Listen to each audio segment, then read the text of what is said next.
believes that divine intervention helped her fully blossom and become what she is in the present moment, which in my conversations with her is quite special.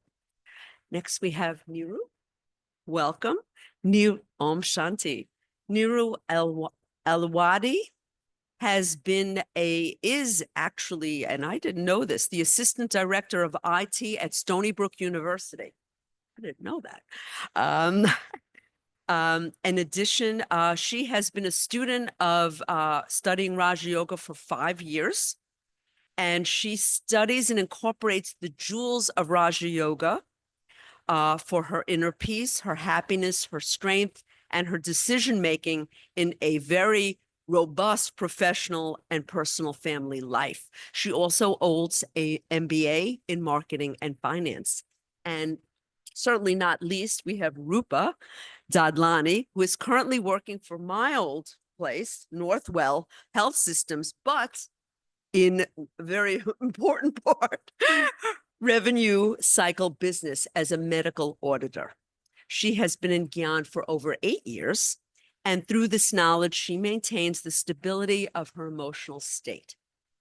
This knowledge is her nutrition and a healthy source to keep her balance, especially in the midst of unhealthy environments. And we're going to talk a little bit about that tonight.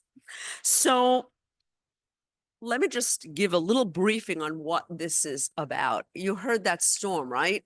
What do you feel when you hear that storm? Some people get excited, some people are frightened, but storms, we've learned, are part of the cycle of life, if you will, of a physical cycle, whether it weather, we heard, or relationships, which is really the dive we're going to take tonight. We're not meteorologists. We're not going to be talking about weather storms. We're going to be talking about storms of life. So in weather patterns, a storm, the definition is usually marked by significant disruption to normal conditions. Again, the key word is normal, expected conditions. But I believe the terminology of storm is also useful in describing storms not only in the physical world, but in our personal relationships, our work life, our family life, even in our day-to-day interruptions with technology. Do you have storms with your machines? All right, so there you go. Everywhere in the physical world, there are storms.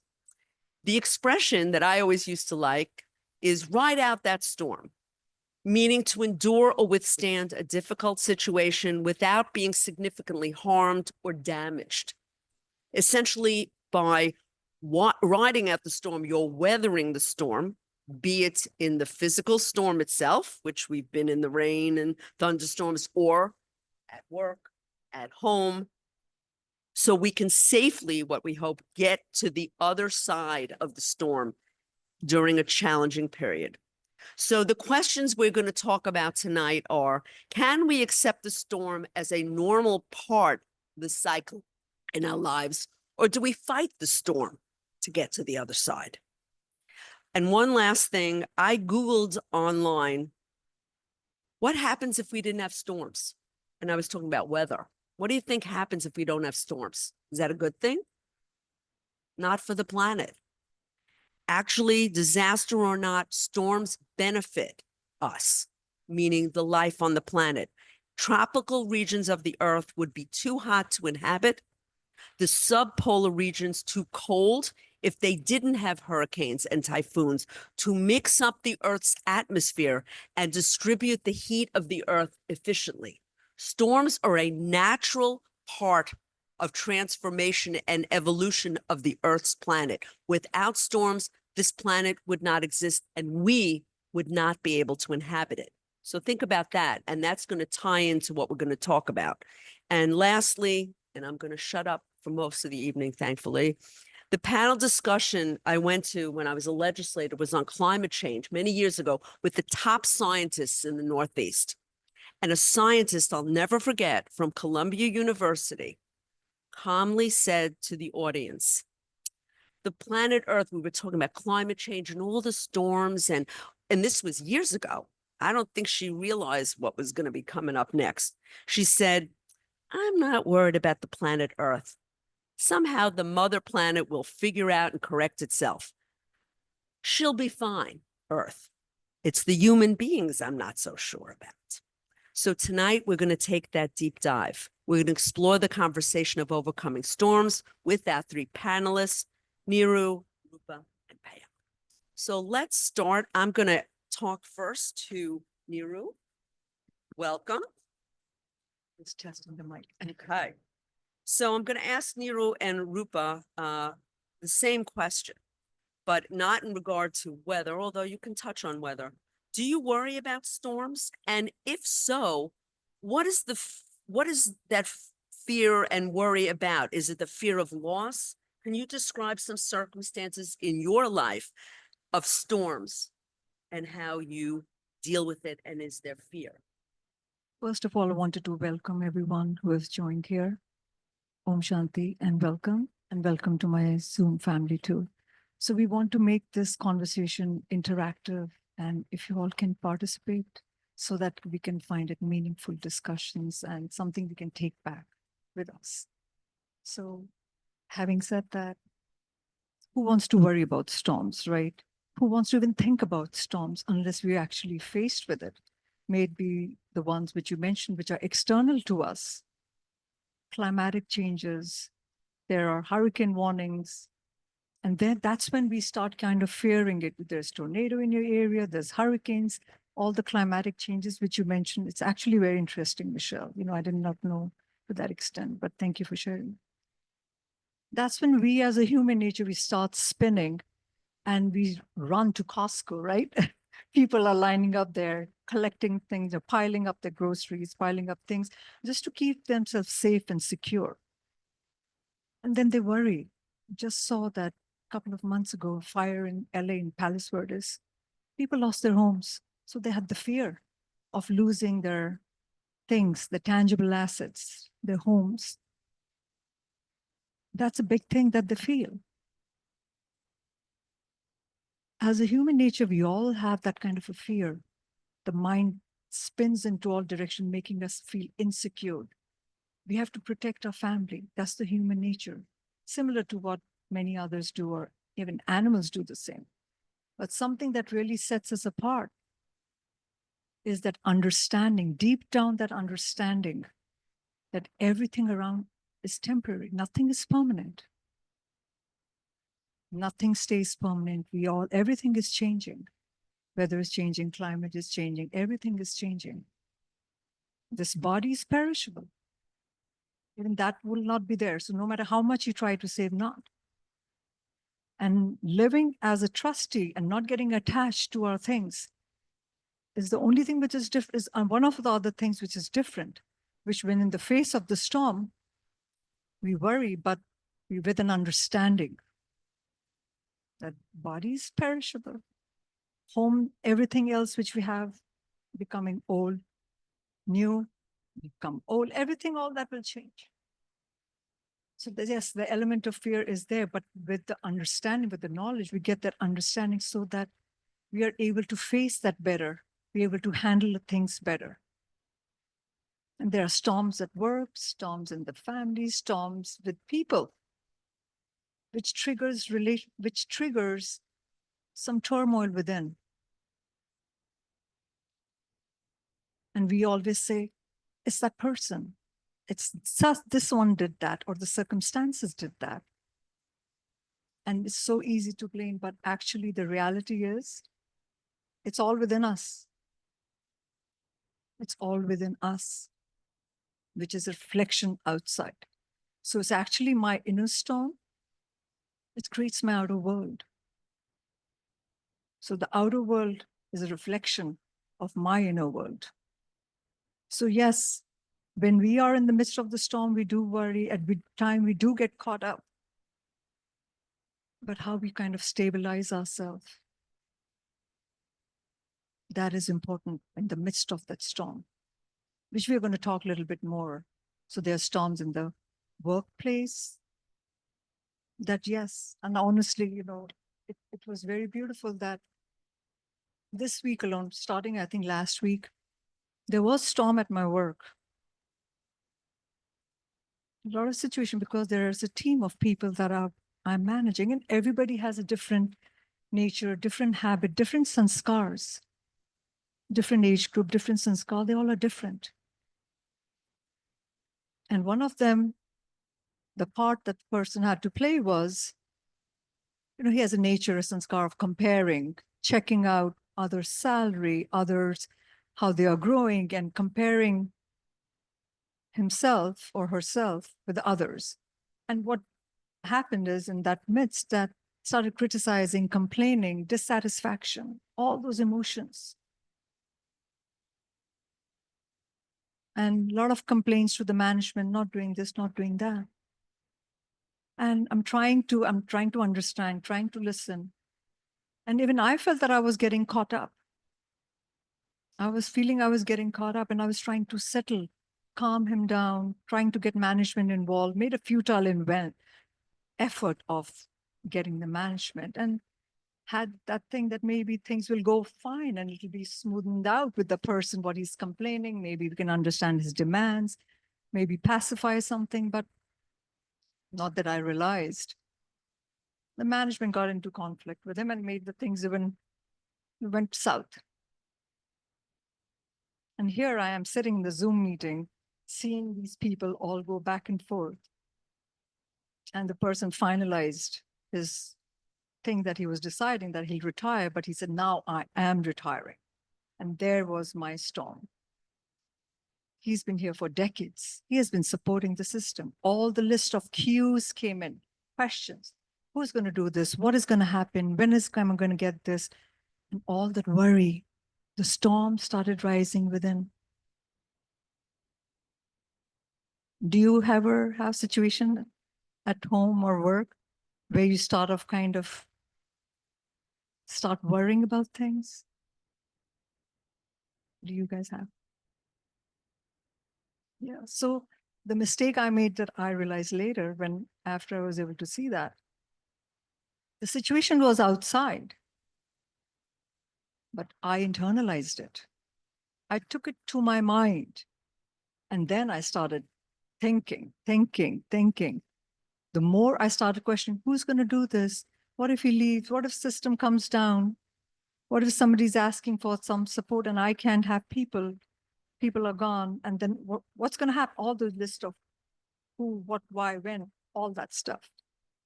Lost my peace. Turmoil, which was not serving. So that was my storm.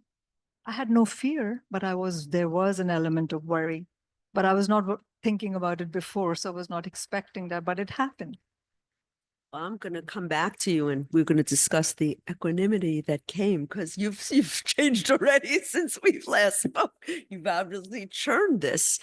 I want to go to Rupa now and ask the same question. Do you worry about storms? And is there something, doesn't have to be recent, in your life that reflects that personal? Thank you for sharing, by the way. It's not always easy to talk about work, I'll tell you.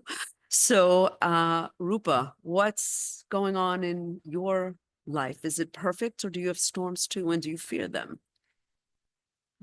Thank you for asking, and Om Shanti. Yes, I used to. I mean, the storms, I feel like the storms are biggest thing. And it just like it's blocking my mind. There is no clarity, always confusion. And then when I come here and got the knowledge, and then I got understanding, this is nothing is outside. As sister mentioned, most of the part she covered it, how we see the storm, what different situation comes in our life through the family or through the work. But then after getting the knowledge and understanding, and mostly I applied practically, so I understood nothing outside. Where is the storm? The storm is just a word. If we break down the word, nothing left. It's just illusion, because of my illusion, and label it, this confusion is a storm, this anger is a storm, this jealousy is a storm, they are fighting, this is a storm. But actually there is no storm. There is a repetitive thoughts in our mind which create the heaviness. When so much in our mind, so many thoughts in our mind. When we reach to the home, what we say? I'm so tired. I'm so lethargic. Today I'm down. I'm not feeling good. There is a no storm, but I'm keep repeating myself, keep reminding myself, this is a storm. But actually, this is not a storm. I'm just keep the mantra in my mind. Oh, this happened, that happened. That is why I was heaviness is in my mind. But actually, no storm. Storm is creating those thought creating and making us feel us heavy, and that's why we are become sufferer, and we are become feeler of the pain, we are feeler of the sorrow. But actually nothing is there. If we see as a detached, as a sister says, we are become detached. If we see the detached, this is very interesting, because if there is no pain, how do I feel the happiness? If there is a no joy or pleasure, how do I experience the suffer? Both are important for the life. As I read somewhere, there says there is a countless moment which is most important if we live in the present. But we are not living in the present. We are swinging between the past and the future. Keep thinking about what happened, why this happened, how this happened, how do I correct it, how do I make my life better. We living in this swing, that's why we forgot that living in the present moment. Take an example when we go for vacation, how much we enjoy, because that moment we always live in the present. Each moment we enjoy. But as soon as we just got home, head start hurting. I'm so heavy, right? And we just recalling the memory, how much we enjoyed in the vacation time. We saw this and that happened. But as soon as we got home, we just like overburdened, because we are come to then living in the past and future life. The similarly one short experiment I was sharing, the experiment was done in the movie theater. And the one person was told after 30 minutes, you start screaming, fire, fire.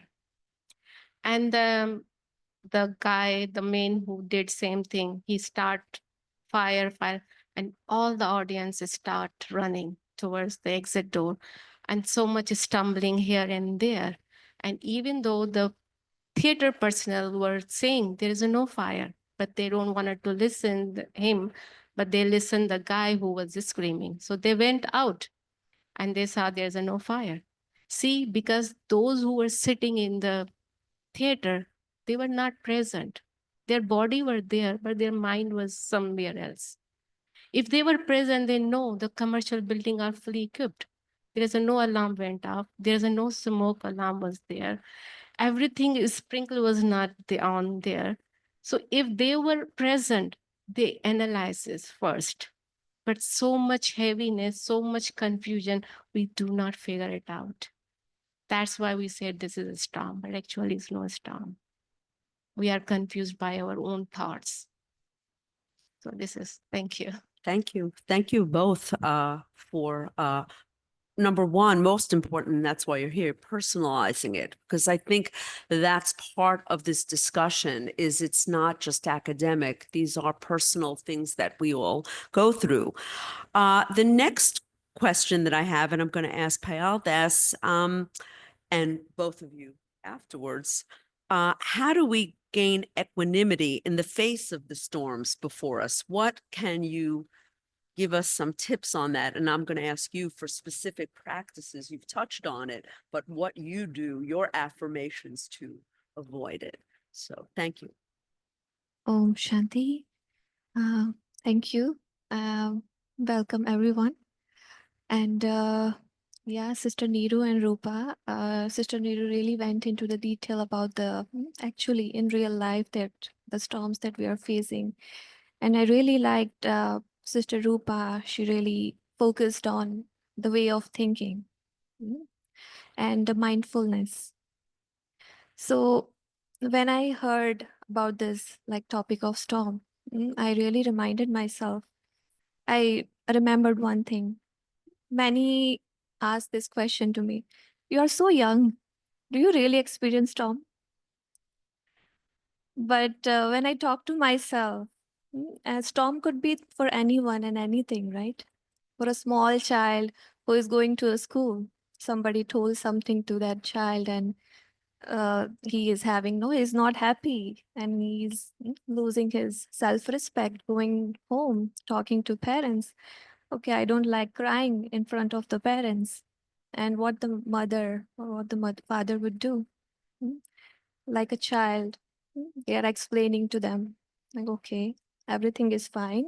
Whatever they said, it's not right. You are a powerful being. Mm. So I think the way we all remember those incidents in our childhood, that how our parents would do that. For that small child, it's still a storm. It's not a big financial crisis or losing some loved ones, but for that child, it's still a storm.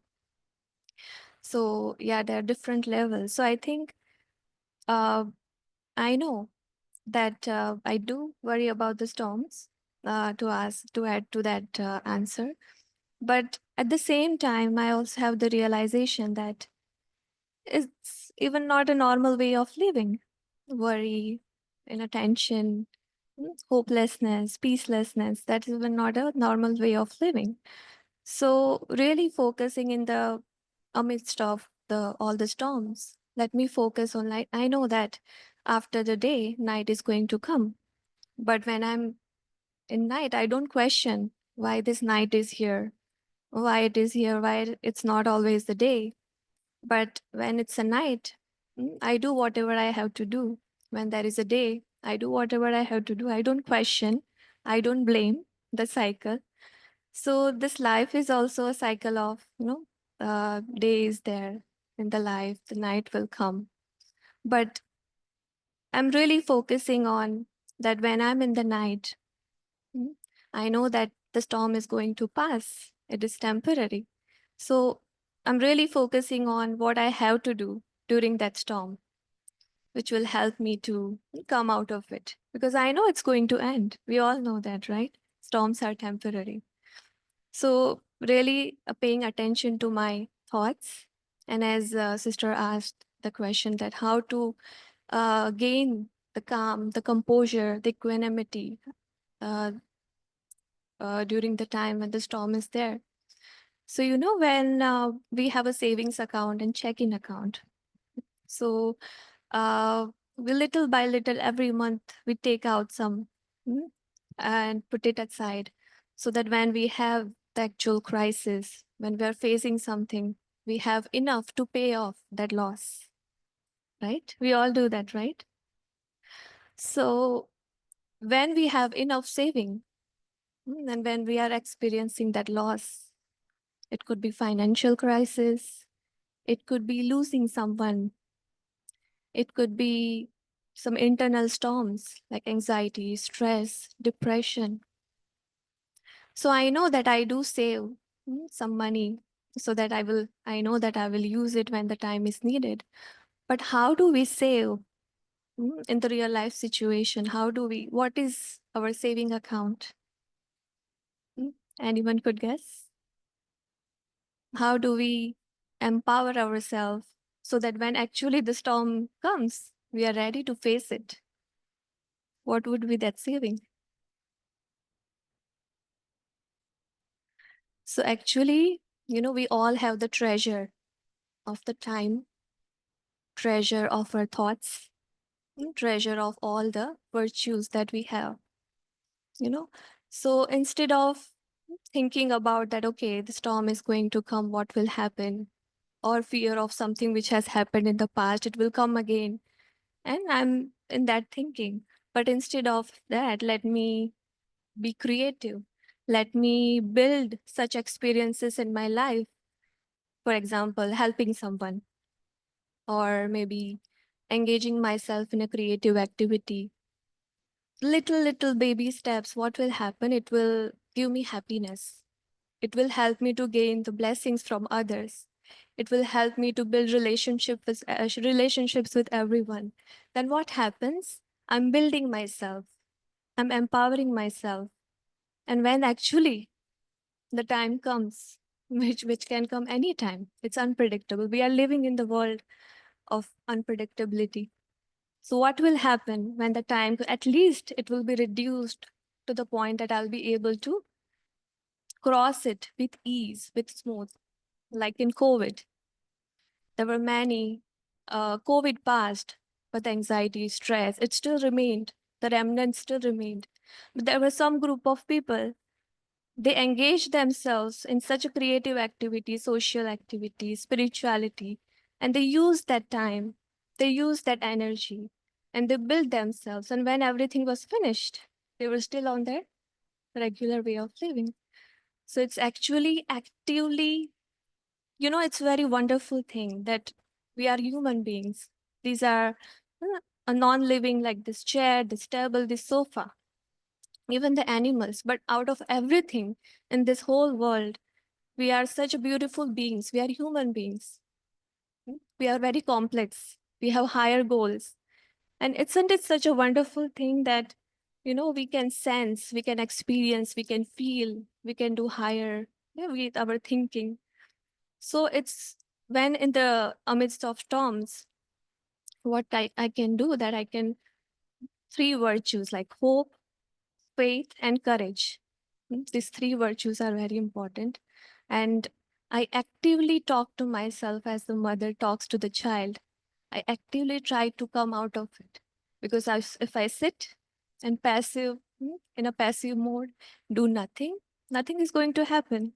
So as a human being, I have the power to actively work on it, work on myself, and get out of it. Very nice. I'm going to Sure. pick up on 2 points that I really enjoyed. Self-talk is very important. I subscribe to that. And Louise, you're shaking your head, right? You talk to yourself. And sometimes I have to look in the mirror. My brother taught me that, and affirm to myself that I can do this, or this is temporary. So self-talk is good. And also not thinking of yourself. Also, you mentioned community, that in times of strife, we often, remember 9/11, how we all helped each other and that lifted everyone. How does that work though? And that's my question to, you're obviously, as a director, you're a supervisor. The storm, how can you use that sense of community in dealing with the staff by showing how you react? Does that have reflections on the others around you? Does that impact how you deal with the storm? Because I'm thinking you are a model for your staff. How do you get through for that equanimity? I understand we're going to ask another question later if we have the time about past and present, but that maybe sharing and looking to help the others deal with this too. Does that ever enter into how you deal with the storm in a work situation? So after having the knowledge and understanding which we get here, I have actually changed my attitude and changed the definition of storm for myself.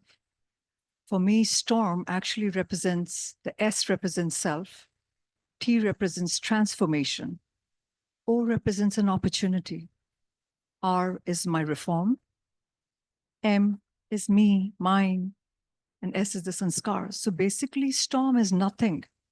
Can I just It's interrupt for 1 minute? What do you mean by sanskars? For those, does everyone Yes. know what a sanskar is? Yes, so sanskar is Okay, nothing yeah. but nature, Okay. your personality. Okay, thank you. Sorry to interrupt. So for me, the storm is an opportunity for me to see my strength and to see what is this really aligning me to. It's an opportunity for me to transform myself and to just surrender that ego of I am right, which at work happens a lot. It's my decision. It's my team. So it's all that M in there. And all that situation which I mentioned before was very clear. It was, and honestly, as I said, I internalized it and it really created the turmoil. And that's when in the class, and then we were talking and then kind of introspecting about it. I had that attachment, my team. And other thing, it was the other person's ego was getting aligned. He was spinning jealousy, comparison. So the universe was aligning that soul too. So the comparison and jealousy that he was emitting.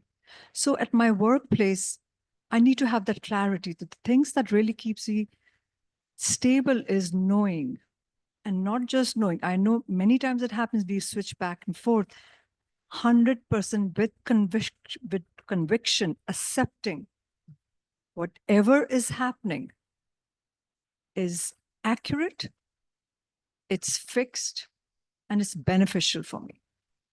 It happens that, oh no, all this and that, maybe it's not right. On the surface, we look at what's happening on the surface, but we have to keep getting ourselves back over and over again. There is something good behind it for me, which I may not be seeing because of all the turmoil on the surface, but it is beneficial for me. It is just right for me and it's accurate. So having that acceptance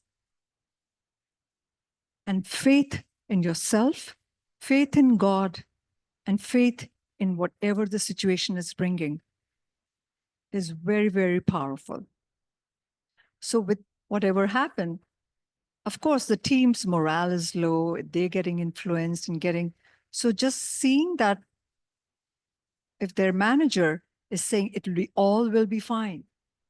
After I was able to overcome my storm and see that, started taking measurable actions to put things right, looking for contractors, making statement of work, trying to get other people in line in, and they could see things are moving in action. I'm not just going to go back and forth. I'm accepting there's something good behind it. And likewise, things happen not only at work, in our personal life too. When we see there's anger arising, I have children, I have 3 beautiful children, amazing children. One of them is here with me. And parents, they have that attachment. And we are expecting, when the child is little, they come, they're running, mommy, mommy, they're telling about the school, telling all the stories, what they're doing. But as they grow up, they're independent. They have their own life. They are busy with the stuff. And when I would have them with me, I would expect everybody to be dropping their phone on the side, just talking and sharing. But do you think that happens? And of course, what the parents create? That attachment kind of shows that we are not connected, or that talking is not there. But when I see that in the mind and knowing we all are connected, we all are connected to each other, and dropping all the beliefs, dropping all what we were, because we have actually a movie in our mind going on and an image we want to fit them in. And if they don't match with the image, there's this turmoil. We try to change things outside so people conform to what my movie wants, but that is not right. So if not accepting and respecting them, what they are doing and what everybody is doing, and trying to change things so that it matches with this movie, is a disrespect. And it causes turmoil within, and we lose peace. So if we have to give back, if we have to do anything, we need to have actually mercy for ourselves first. And the only way that when you say you have to have mercy for yourself, because if I'm in anger, if I have fear, if I'm upset, if I'm anything, I'm actually harming myself first. So I'm actually of no good to serve to the community, because I'm not even able to serve myself first. All I have to do is in every situation serve myself. If I'm okay with everything happening outside,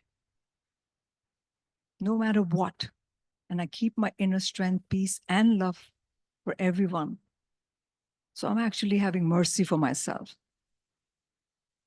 And then from that place, you can do any action and you're able to take it.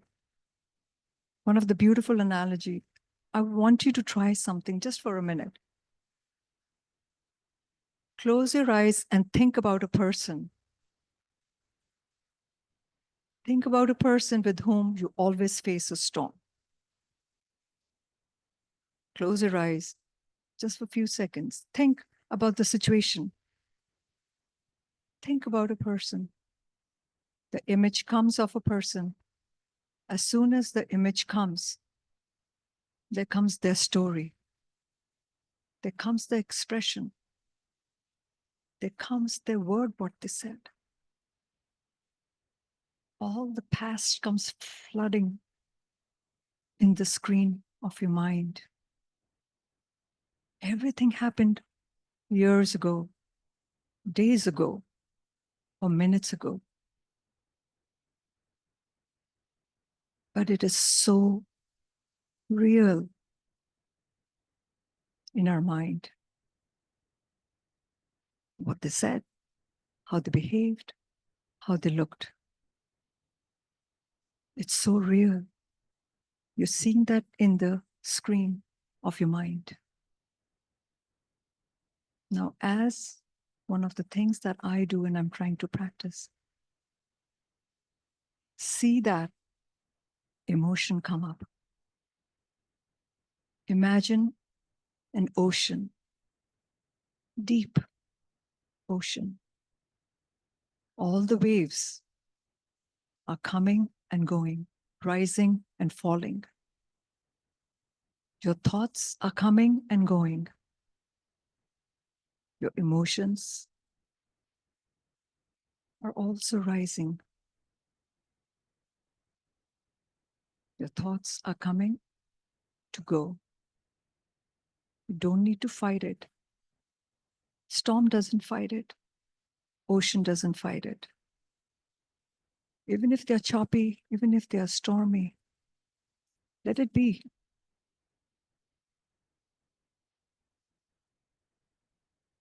Ocean does not complain. Why are they stormy? Why are they choppy? Why are they like this? It accepts it. It doesn't see it as an enemy. Even if there's a storm within your mind, let those thoughts come. Don't try to make it vanish. But don't be part of it. See it from a distance. Separate yourself. You are that still being. You are that ocean which is so deep. It is so still that can hold everything, any kind of a wave.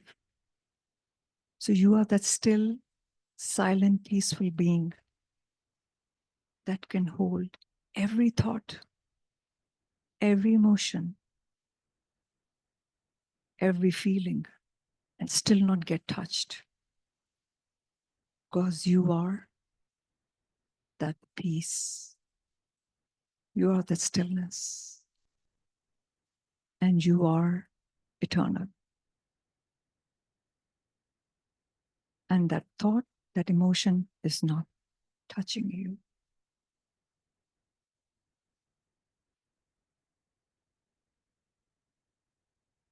You can open your eyes. Thank you for sharing that. That was a lovely meditation commentary, a little. So that Almost kind of that- talks about equanimity where even if things come, I'd like to follow up with Rupa. You had, I think you kind of touched on this, but what I've noted is, and this is pure science at this point, 70% of what you think will happen generally doesn't happen. You talked about that a little bit, that what is really happening? It's the inside, that rumination. Can you touch on that and what practices you kind of very detailed what in a detailed way how you deal with it, but what about we make things up, we make things worse than they actually are in the moment that you mentioned about being in the present, what's happening at that moment? Can you Yeah, talk to that? Because, yeah, thank you. But I start the process more, just like sister now mentioned, is a more go to the introspection. So be your inspector of your mind. So I always find the root cause. Once we don't know the root of the cause, we don't come up the solution. So always the question mark, because we always work on the superficial level. Anger come, okay, we distract our mind here and there. We start watching the TV or start using the mobile phone or reading the book or taking the phone and calling someone. So we keep distracting the mind, but not sit quietly, connect with the supreme power and to find out what is the root cause. Why this anger is coming all the time. A small thing happened immediately, just like irritated, agitated, and just burst on the someone else. And they labeled us, this is only the angry person.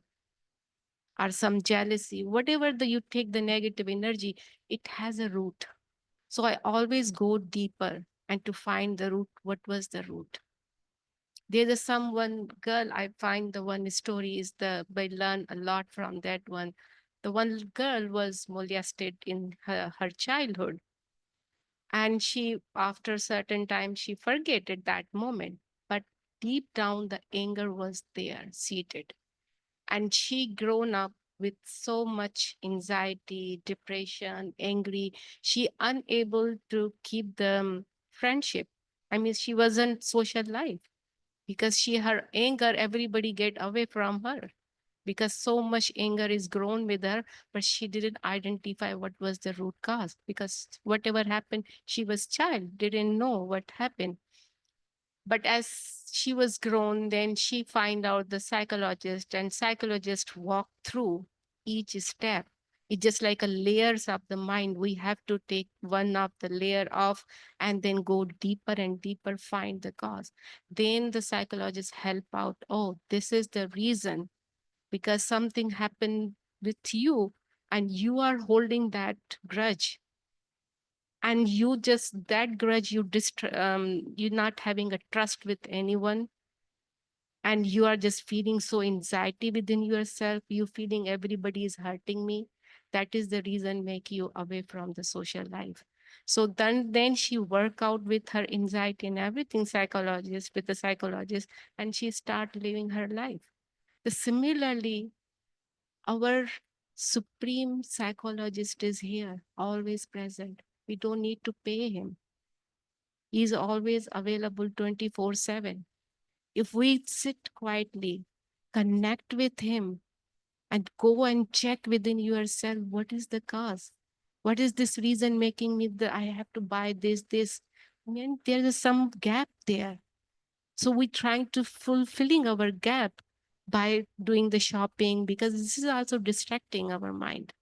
But sit quietly and know, go deeper to find the reason, and then we come up the solution. So introspection, silence is helping you to find the root. Investigation is the most important to find the root cause. Then you will heal the equanimity. Then you won't feel the storm is there because a storm is opportunity. It leads you to the goal. It leads you to find the solution. So we take the storm as opportunity. We take the storm as a gift. Then everything is beautiful. Life is beautiful. Beautiful. Shanti. That was beautiful. I wanted to see if there were any questions from the audience. We've covered a lot of material, so wanted to open up to you. And if there's anything on Zoom, I think with Zoom, you'd have to raise your digital hand and perhaps Brother Eric will be able to unleash the question. But are there any questions or comments from our audience, live or Zoom? And if not, I have a question for you. As mentioned, is there ever a time in your life that a storm actually was a form of renewal for you and actually was a point in your life that you can make a transformation? Have any of you experienced that the storm actually turned out to be transformative in a positive way? Put that out to the question. Then I'm going to ask Sister Payal the question. Any comments? Okay. So I'm going to ask Sister that question. Is there such thing, and I think there is, a spiritual storm where, and whatever you think that means, I have my own impression of what a spiritual storm is, but can that be a form of renewal? that spiritual storm. And if you want to describe what you think a spiritual storm could be, and I'll tell you what I think it is. Please, thank you. Thank you. I really hear one word, introspection and going inside. And for me also, that is very important. I want to start with an example. When I was studying, I also mentioned that introversion is a very important virtue in my life. And, we all know what is introversion, how introverted person are, right? So I am an introverted person. But what introverted people face, they find challenges to talk to other people. They find challenges. It's very hard for them to initiate a conversation. So it's kind of internal storms that I'm talking about. And then it also comes out, manifest as it very hard to connect with people. So there was a time when I was doing my bachelor's, and I was living in a hostel. I came out, I was sustained and very pampered by my family. And I came out, um, I really started to, I always wanted to be with people. Always wanted to make best friends, but I always had a complaint that I don't have any. And if I make any, nobody stays. So that's where it started. And there came a time I really started to question, why am I in this world? I cannot fit myself in this world. Every relationship is temporary. Those kind of storms. It's very small thing, but it really affects in many different ways. For example, I was studying at that time. So I always used to call my mother. She also has been my spiritual guide, because she was the one who initiated the spiritual journey. And while looking at her, I was really inspired. But it was a very difficult time at that time. It was very, very short period. But that was a storm. That was a turmoil which initiated in me. I didn't realize that before, because I was at home with my family. Everything was okay. But when I was exposed to the world, I was exposed with the friends and education, taking care of myself away from the family. So it kind of started to affect my studies. I started to bunk, just to sort out what is happening. I was also involved in my studies. I was also excited. I always wanted to become a doctor, but nobody knew that beside that, there is something is happening inside that I really want an answer of. That what is the purpose of my life? And why nothing is happening? Why I'm not able to connect? Why there is so much confusion? But when I look back today, it was an introversion. Introversion is also a very good virtue, very beautiful virtue. What is the most beautiful thing of the introverted person is they're really able to go inside, talk to themselves, convince the mind, and come out as a strong person. That is a positive aspect of being introverted. But when we don't have anything inside, we are not full inside, then there is nothing to check inside. What I'm going to do going inside, and there is always worry, there is always confusion, right? So in that period of time, it really created a storm that I'm not, everything was, and I used to call my mother, and that's how slowly, drop by drop, whenever I used to call her, she used to read lines of so very good positive thoughts. And she was already practicing Raj Yoga meditation. And she had a lot of patience with me. She used to listen to me. And drop by drop, I started to gain confidence that this is a very beautiful virtue. And then I started to go inside, talk to myself. And then at this point of time, I can say proudly that, it's very important. And that period of storm really was a renewal for me. That's what made me do what I'm today. Because for everyone else, it was very ordinary thing. Nobody could even guess that what is going on inside. But inside, the journey was started. And, when we are walking on the path which is filled with the flowers. I'm very comfortable. I'm going slowly. I'm enjoying every scene. But on the opposite side, I'm walking on the path which has a lot of thorns. If there is a lot of thorns, I want to just pass it very soon. Like I will go quickly, I will run. So that's what happened. That's what I feel happened with myself, that for some period of time I was walking on that path of thorn, but it made my journey very quick. And that, that made me turn towards spirituality or whatever I'm doing at this point of time. So, of course, the storms, if we take it in a positive way, if we really work on ourselves, if we really take proper support or the company, if we work on ourselves in a proper way, then what happens? It really becomes a gift for us, as Sister Rupa said. And at this point, I always see all the storms, all the challenges as an opportunity, because I don't think I would be what I am today without those storms.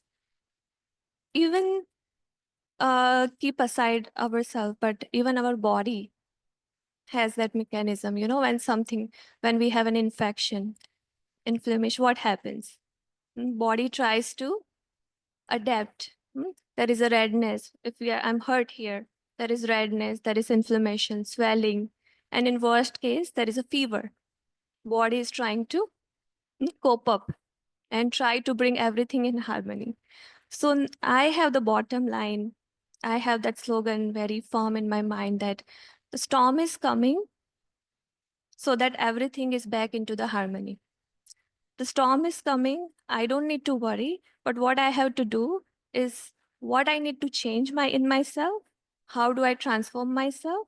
Because that storm is there to put everything back in the harmony.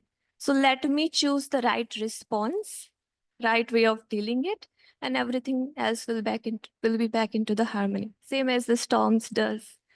The weather, Sister Michelle, give a very good example. So Earth knows it will be fine. So everything comes back to the harmony. So let me look that storm in that way, and it becomes a renewal for us, definitely. Yeah. That's a beautiful way to describe and start bringing a close to this discussion. We are in, what is this place called? Harmony House? It's not by design that that name is very important, because it is harmony. It's harmony with all the elements, both physical and spiritual.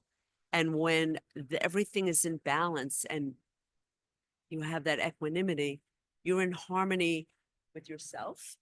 You're in harmony with all things around you, nature, the elements, and then peace, and dare I say, happiness. So thank you three for your very insightful and profound comments.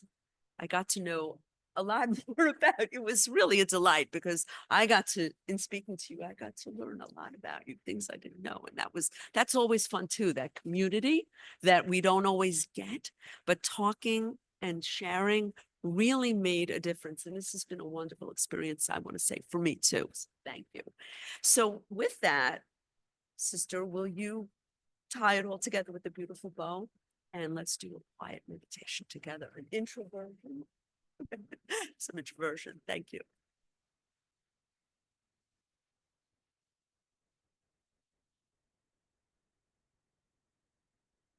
Om Shanti.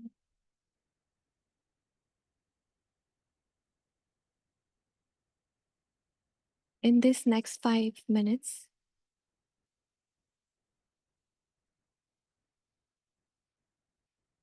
let me be determined that this 5 minutes is only for me. Thoughts from the past, thoughts for the future, or the thoughts that I am having right now. Don't force. Let it come, but be detached. These next 5 minutes are solely, only for me. It's very important to be in the present.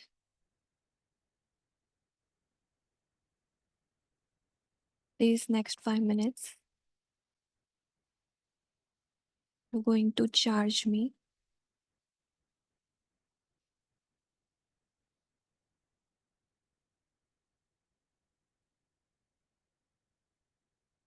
Take a deep breath.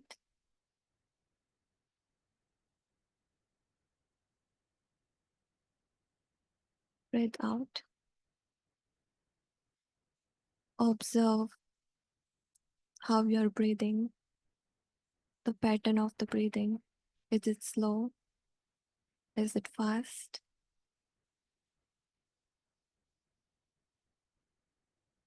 Just observe. Don't think anything else.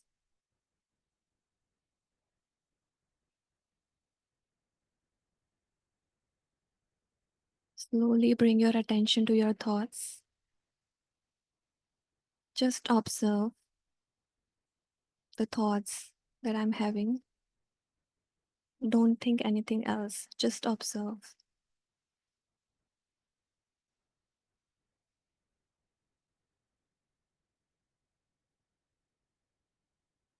Now slowly scan your full body from head to the toe. Starting from the head, your forehead, your hairs, eyes, nose, lips, ears, your face, neck, chest, 2 arms, your left arms, right arm, stomach, lower body, 2 legs, your feet, fingers. Just scan it.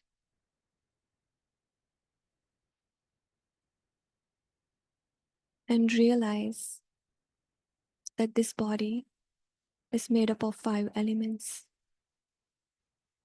Mixture of 5 elements. All the internal organs, outer senses, everything is made up of 5 elements. Flesh and bones.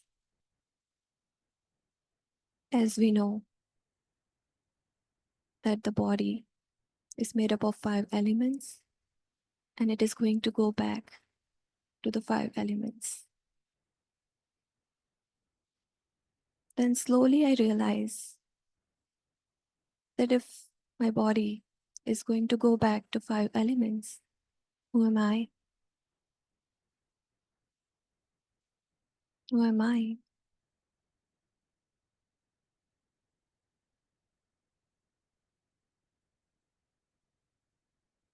I am realizing and experiencing that I'm completely separate from this body. I'm higher than 5 elements. I am the being, a sentient being who can think, who can understand, who can experience,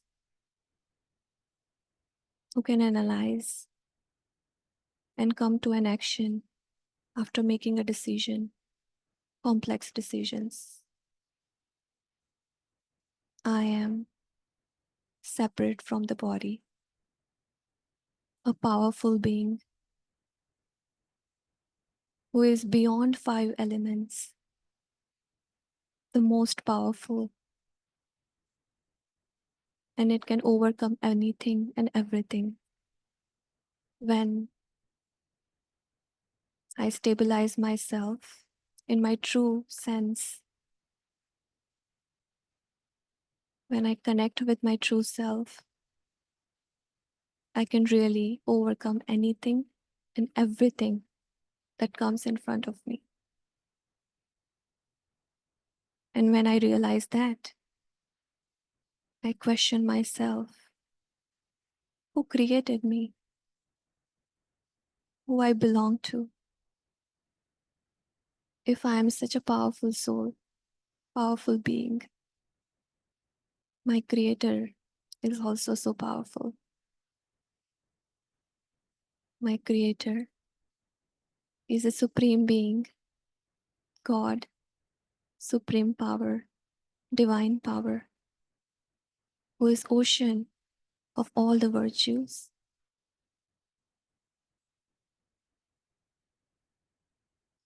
And I'm receiving all the powers, virtues, and guidance from him to pass every scene of my life smoothly, like a hero actor. Om Shanti.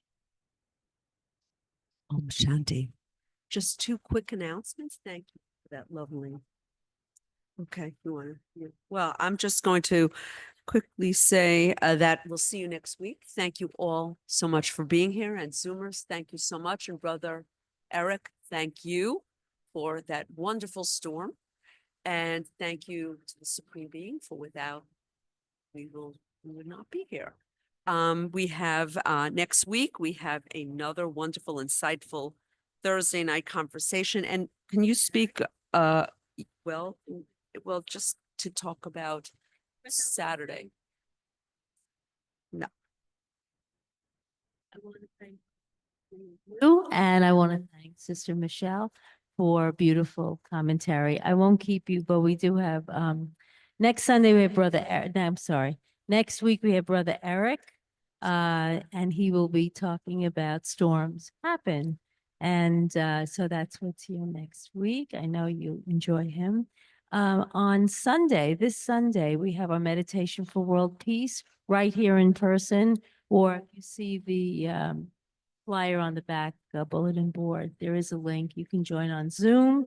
And last, the Saturday. UN is celebrating transformative leadership.